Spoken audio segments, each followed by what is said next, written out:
And a year from now, it's going to happen like that. And who is your future self? 1 year from now, who is it? Just like everyone's out of here, go party Saturday night. They're not willing to sacrifice. I'm like the lone survivor in here. You know? Tonight will be over with too. Tomorrow I'll be stronger for it. Another day will go by. 365 of them happen so fucking fast. Who are you going to be in a year from now? And in a year from now, does that future person hold regret or pride? What words of advice or encouragement do you have for those who potentially want to be where you are and where you plan to go as well? Well, you can't forget, I mean, this is incredible. Like this whole day, this whole crowd of everybody, all the support I managed to get. Like, frankly, I couldn't ask for anything more. But you can't forget, this has been a buildup of years upon years of workouts, no cameras, no nothing. Like, if this is the pinnacle of the pyramid, you got that whole support system of essentially your grind where you got to hold yourself accountable. If you keep going every single day and don't stop, your competition will fall off, bro. These niggas ain't cut like you, bro. They ain't ready for prime time. They ain't trying to really get right. They take days off, this day off, that day off. They lazy, I'm tired. No. Grind every day, one foot in front of the other, bro. And I promise you, I'm gonna be lapping these folks, bro. I became the most obsessed person on the planet Earth. And I was basically, I had to invent a guy that didn't exist. I had to invent a guy that can take any pain, any suffering, any kind of judgment, be called nigger, be called whatever the fuck in the world, and be able to stand in the fucking room and say, go fuck yourself. I had to build this callous mind, and I built it through suffering. I built it through downright fucking just crushing myself. If it was raining outside at 3 o'clock in the fucking morning, if it was snowing, the first instinct is don't go out there and do shit. My instinct was, we gotta fucking go out there. Anything that was fucking horrible in my life that I would normally say no, that was inhumane to most people, I had to go do it. And I started callousing my mind at this point in my life. Work. No results, but I'm a little bit better. Work. No results, but I'm a little bit better. Work. No results, I'm a little bit better. Work. Boom. Just got paid. I just got paid. And it looks like overnight success. I promise you this. The hard work you put in, the extra training sessions, the extra shots on goal, the extra defensive reps, the extra goalkeeping reps, the extra studying hours, the long runs when no one's watching, the study hours when you're analyzing trades, you're analyzing stocks. All this extra work will pay off, I promise you. It may look like you're not reaping the rewards of your hard work, but it's all part of the journey. I promise you, eventually, you'll understand why all the hard work you're putting in and the hours that no one's watching will pay off. It's always hard when you're in the middle of it and you're in the heart of the grind. But when you have an eagle view looking down, you understand that it's all a part of a longer plan. It's all a part of a plan you can't see. So keep putting it in, and I promise you, that work you're putting in will never go unnoticed. Not once. Keep going, it's gonna pay off. 100%. There comes a day where being average, being mediocre is just sickening to you. It's just sickening. It makes you want to throw up. Because you've seen people with far less talent than you. As you're growing up with them, their childhood buddies, whatever else, they didn't have what you had. Yet now they're fucking to become something that you haven't.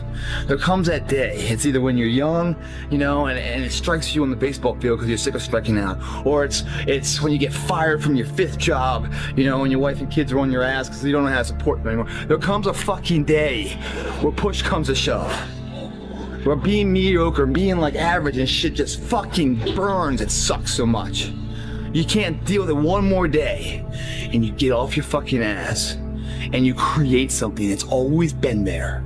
It's always been inside of you trying to come out, but you've never wanted to unwrap it because it's too much fucking pain and commitment. So I'm here, minding my fucking business, trying to relax. The driver has his playlist on mute, so we can't hear any music. Me and my girl are here talking. She glances over at the fucking playlist. What pops up? Fucking Going the Distance. It brings me back when I was 300 pounds, trying to lose fucking weight to get the Navy SEALs. My goal was to go out, I had a plan. My plan is to go out there and run 4 fucking miles. But guess what? Everybody's got a fucking plan so they can hit in the fucking mouth. That's for Mike Tyson. So when your plan fails, when those bolts and fucking laws get too heavy, when you get knocked the fuck down on the fucking canvas, when everything falls apart in your life and your plan is fucked up, what the fuck are you gonna do? There's only one motherfucking option. Stand fucking. We all face challenges. We all have setbacks. We all suffer. When these difficulties hit, some people break. They surrender. They let circumstances, fate, and events that unfold control their attitude, dictate their emotional state, and determine their destiny. They adopt a defeatist attitude of negativity. They accept failure. They curl up in a ball and wait for the clock to run out. They quit. But there are other people who are diametrically opposed to that attitude. People who, in spite of incredible challenges, adapt and overcome.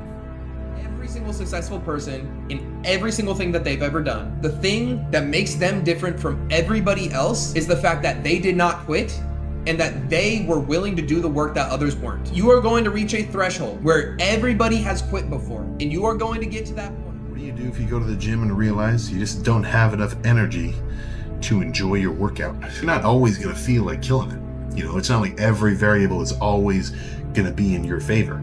So if things are a little off and you still get after it, then how do you think you'll perform when you actually did get enough rest and you did eat enough food, you're fully hydrated, and you're just physically like, all right, come on, you're going to do that much better.